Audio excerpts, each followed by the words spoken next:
All right, I'm sorry about that. Had to come back. Anyhow, so my next package is from Clever Coin Name and Lady Kid Nickels. I believe this mostly would be Clever Coin, but because I know Clever, he likes to collect the really old stuff. Of course, Lady Kid Nickels, she's always keeping everything on point. Because you know us guys, we just like to mess around too dang much. So what did I get from Clever? I've already kind of forgotten. So 1892 Korea, 1/4 Yang. So I've had a couple Korean coins and even a couple North Koreans, and they are more modern. But getting the older Koreans, so this would actually predate the separation. So, you know, can call this a North Korean coin or a South Korean coin, but literally Korea was one country at the time. And then here's another one. Half won.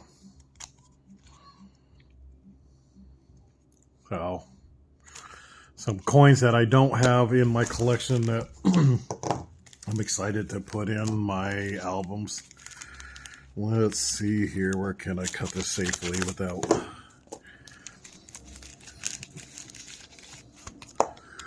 Next we got Thailand. Here's another. So yeah, there's all these coins are going to be coins that I don't have, or from countries I don't have, or countries I may have, even if I have one, but I don't have one from Thailand.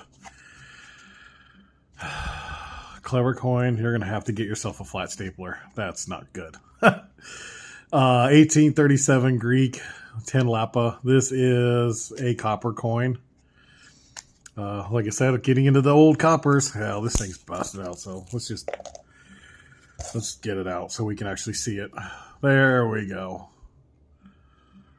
This thing actually still has a little bit of luster left. It was actually surprising that it's not as dark and dirty as you would think. I'm pretty sure that's got to be copper. I'll tell you, because if that is silver and it turned brown, yeah, somebody smuggled that over here in their butt. Don't think so.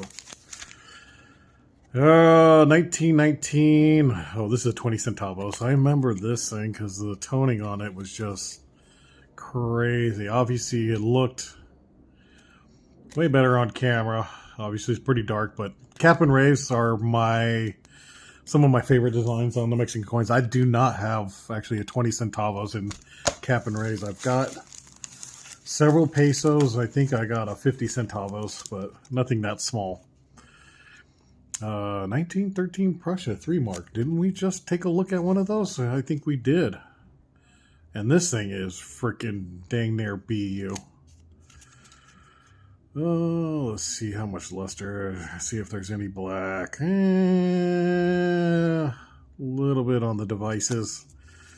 It may grade out clean. But get them this nice. Get them this old. Yeah, they're not cheap, that's for sure. But that one wasn't too bad either. Clever does me pretty good. Takes care of me. Hooks me up with the good stuff when I can afford it. I've got a couple Costa Rica coins. A couple of them actually were from Clever, including this one, 1886 10 centavos. I think this is actually the oldest one I have from Cuba, and actually probably one of the nicest ones too. A lot of those coins you get from the islands, they usually are not only heavily circulated, but they're just literally environmentally damaged from, crossing the oceans and stuff like that. So 1733 Isle of Man. Actually, the only Isle of Man coin I had for the longest time was actually a $10 gold piece, and then I got a commemorative not too long ago, I think from EVG, which I think that's sitting on my desk. That's another package that I opened up like 2.5 months ago, and I haven't done anything with. But yeah, it's a wicked looking bird on there.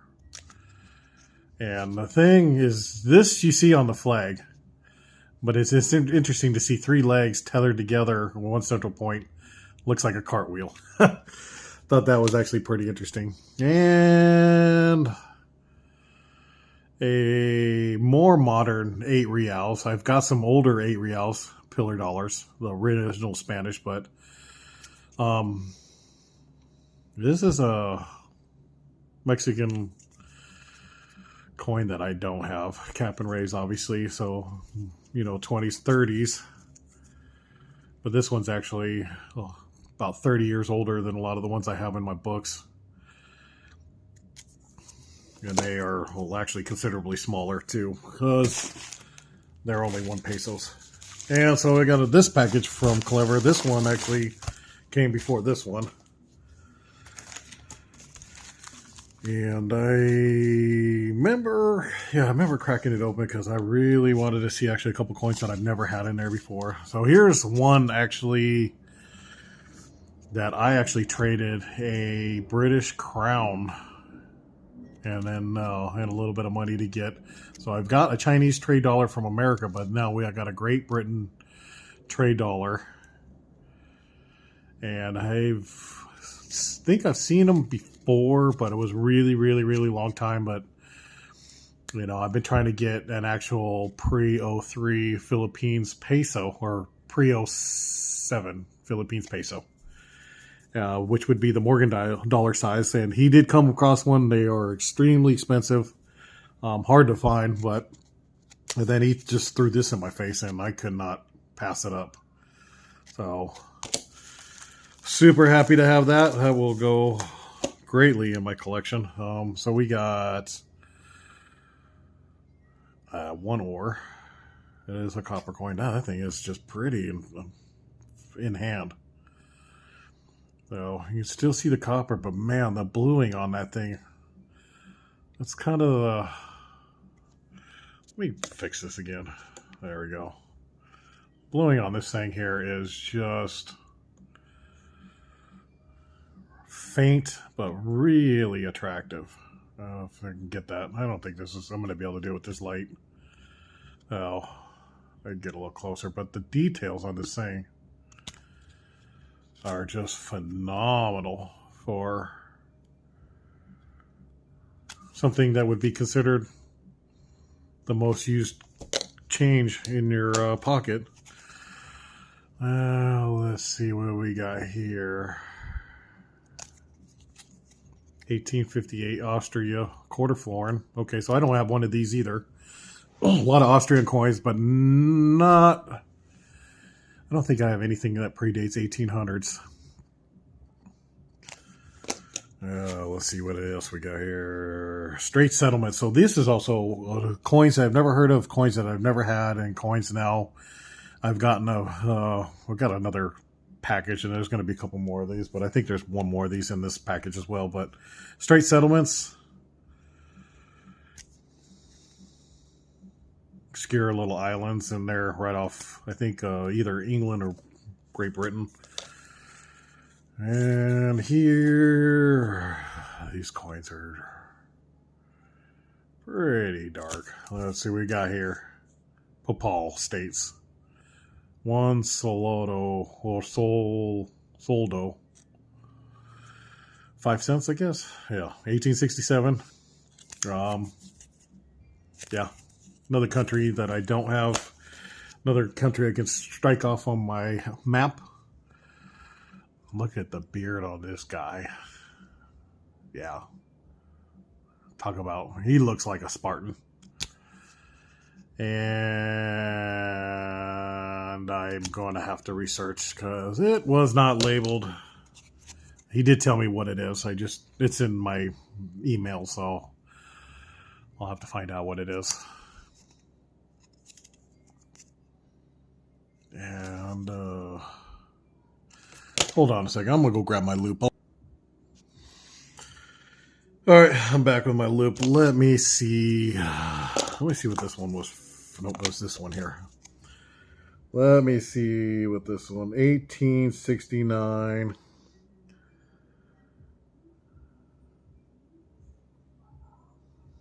And this one, I don't know if this one's from Ecuador, but it has that Spanish cross, like you see on Ecuadorian or Portugal, a lot of the coins. So it's probably, well, let's see what it says here. Put this to,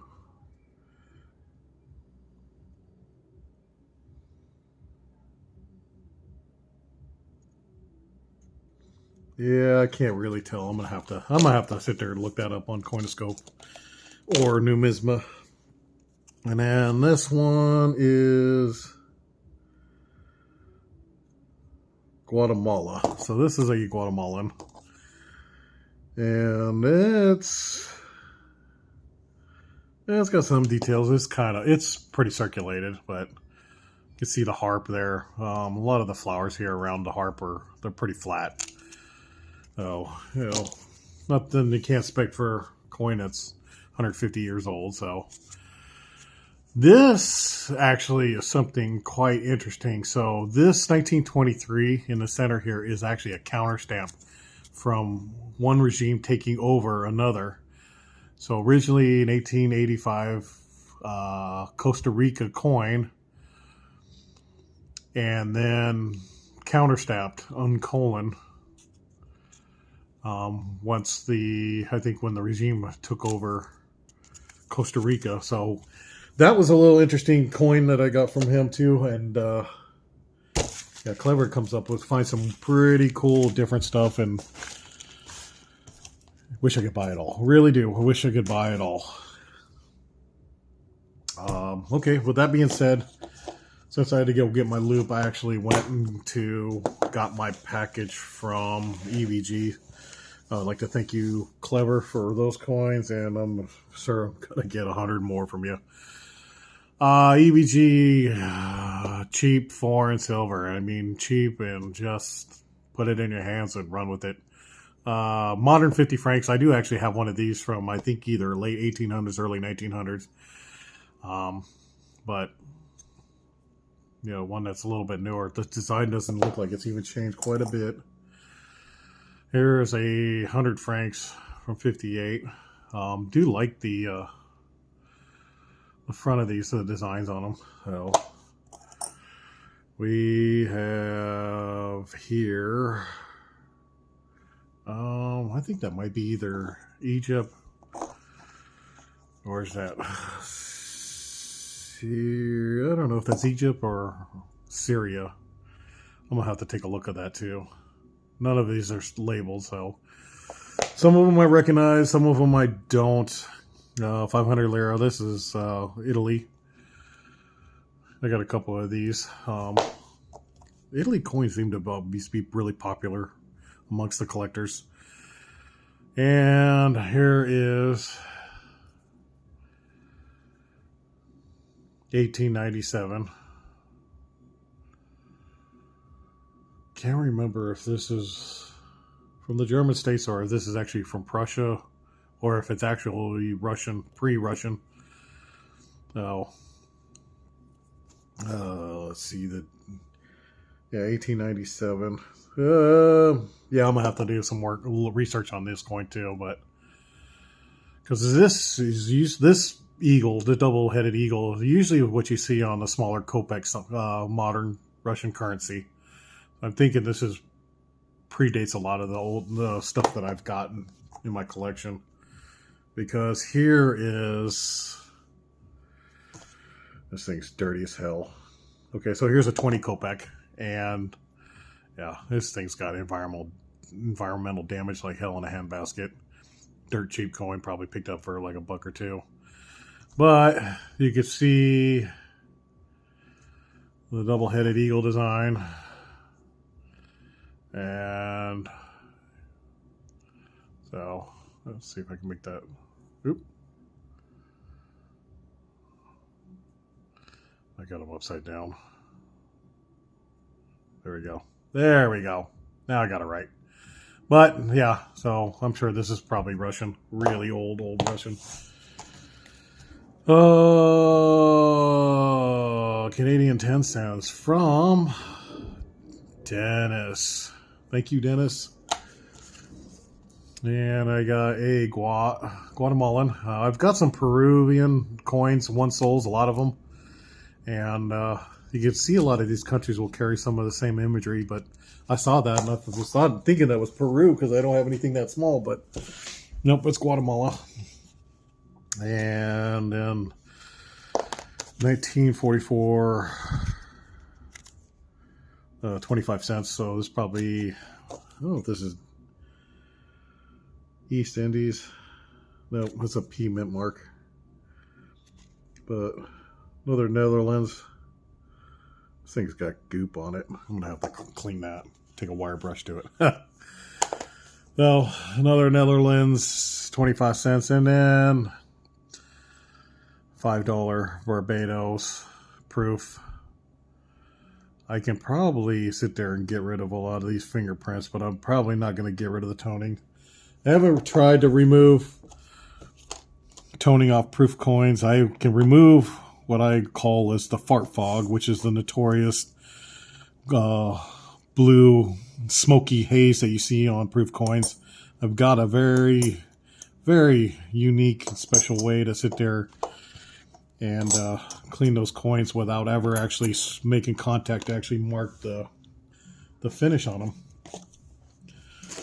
All right, so last and behold, for this 1+2 part mail call, I had to shut the phone off for a second and I had to restart. Hopefully I can make these 2 videos together. I don't know. Like I said, I'm horrible at this YouTube editing crap. So,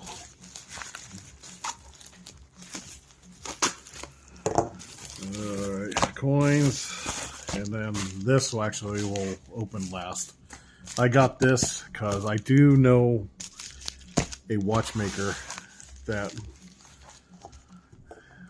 probably could repair that. I'm gonna have to reach out to him and see if he will be willing to do it for me. So, but let's see what we got here. So,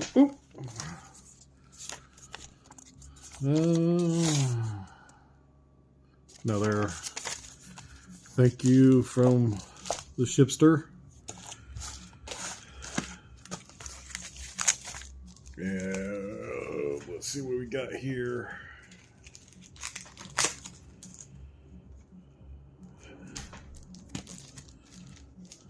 We have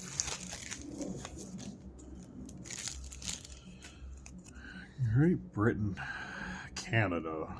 I don't know if that works. Oh, it's either got to be Great Britain or it's got to be Canada. Genuine British something. Kind of half penny token. 1816. Is that 16? This says 1815 on the package. And nope, that is 1815. Pretty worn, pretty old, pretty cool. Something a little different. And let's see what we got here. Baggies, baggies, baggies. More baggies.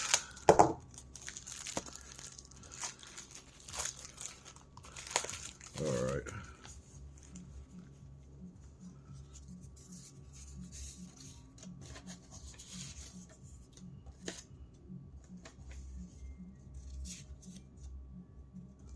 So this is something that. So these, actually, I forgot. I like to think Clever because I was working at the time and there was a handful of these coins that I really, really, really wanted because I've never had them. And Clever was able to fill in for me till I made it home for the tail end of the auction. Thank you, Clever, for taking care of that me.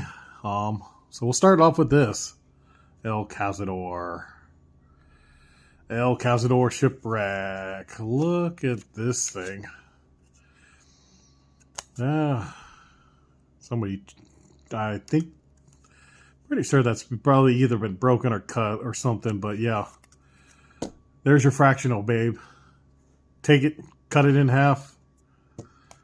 There you go. So, a little interesting shipwreck piece. Let's see here. We got on January 11th, 1784, the El Cazador sailed from the port of Veracruz, Mexico for New Orleans, carrying 400,000 minted silver coins called reals, or pieces of 8,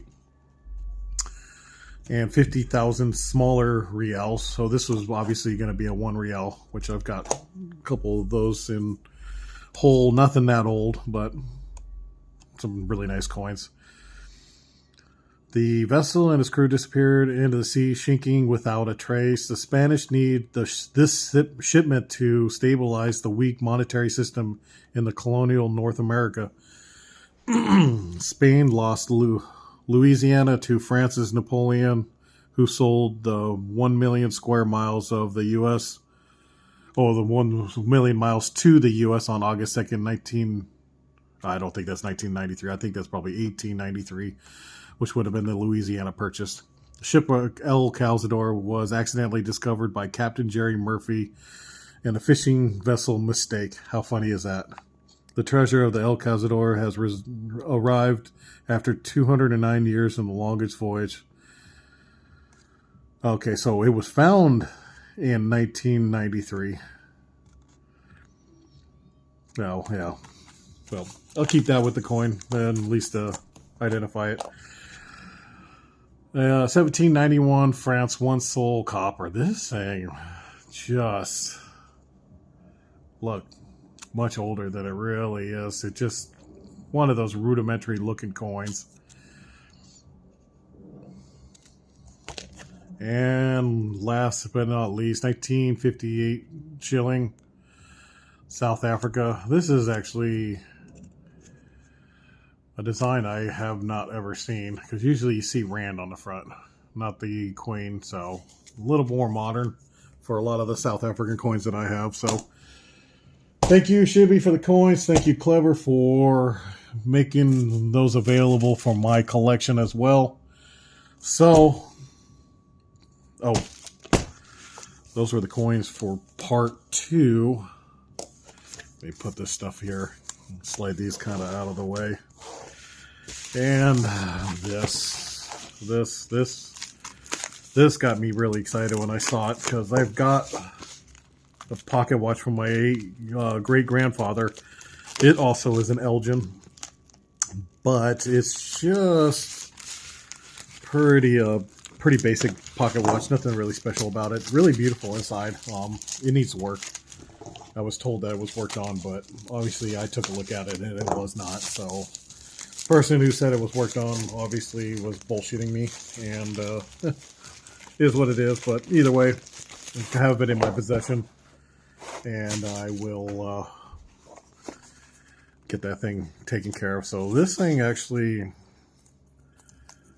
for 61 bucks, actually is not a bad deal, as long as this thing isn't destroyed inside. Hopefully the cap jewels, these things don't have shock settings on the jewels inside of them, especially when they're this old. The newer ones, you know, after 1900, they started putting shock jewels in them. So if you drop these things, a lot of times you would either lodge something or you would start breaking shafts on the train wheels in these things, which would cause it to stop. But most of the time, usually these quit working is because after 100 years, the oil would dry up and actually would cause the mechanical parts to actually just straight up stop working, because, you know, without lubrication, nothing moves. You know, it's like your engine. You take the oil away, well, it seizes up and it doesn't work anymore.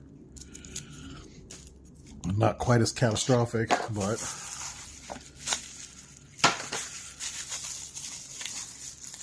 but here we are.